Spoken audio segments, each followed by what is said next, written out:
Hi there, it's Jane, and I wish you the best Easter Sunday time. I hope that you are all doing well and enjoy this special day with your closest family at least. And if you feel like getting creative with me, I'm going to paint a colorful portrait full of spring, and you are welcome to join me.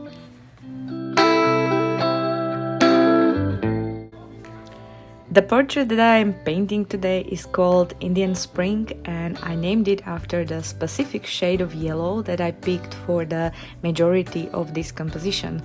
Name of the color is Indian Yellow, and I adore it lately. Some of you that follow me on Facebook and Instagram actually helped me to choose the color of her hair. A few weeks ago when I got stuck on that, I put up a poll and got some real great suggestions, and thank you for that, by the way. I think it's great that we can all participate on the artwork, and you are an amazing community.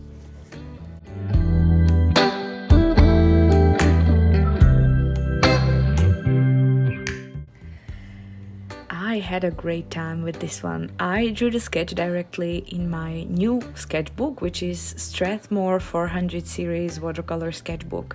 And I thought the drawing turned out so nicely that I didn't want to accidentally mess it up with coloring.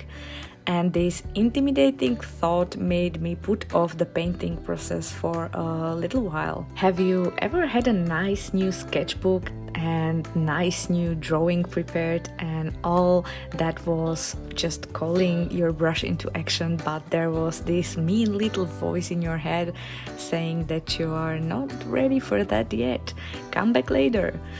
Oh well, this went on for 3 months, and then I thought, okay, I'm ready to ruin the sketchbook now, and I didn't.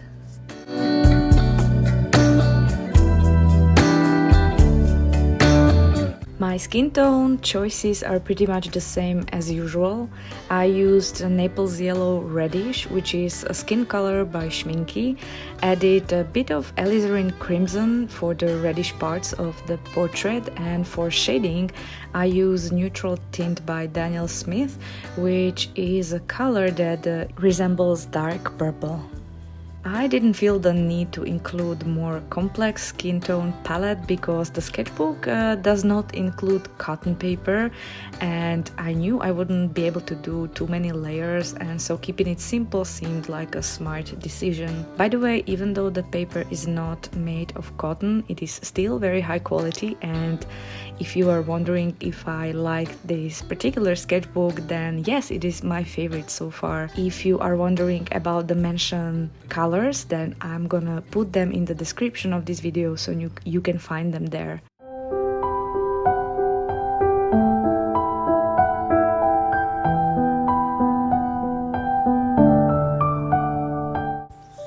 Poppies are one of my favorite flowers, and I often include them in my portraits. I also wanted to bind the composition together with a circle that I wanted to represent sunrise.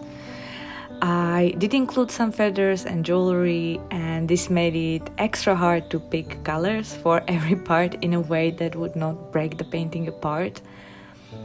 But in the end, what I think that saved the piece color-wise was just not venturing too far from the main three colors, which were yellows, greens and reds. I try to train myself to do color choices consciously, thinking of how each color affects the mood of the painting as well as how it affects the other colors.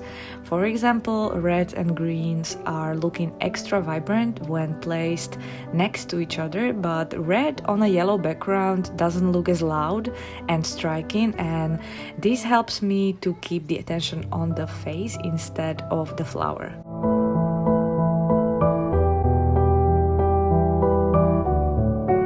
I guess all I have to say is that I'm happy about how the first page of my new sketchbook turned out, and I will spend my Sunday afternoon sketching something new on the next page, and hoping that you will join me for a longer watercolor painting session next week. And for this, just make sure that you are subscribed to my channel and turn on the notifications so that you get actually notified when I upload the new video.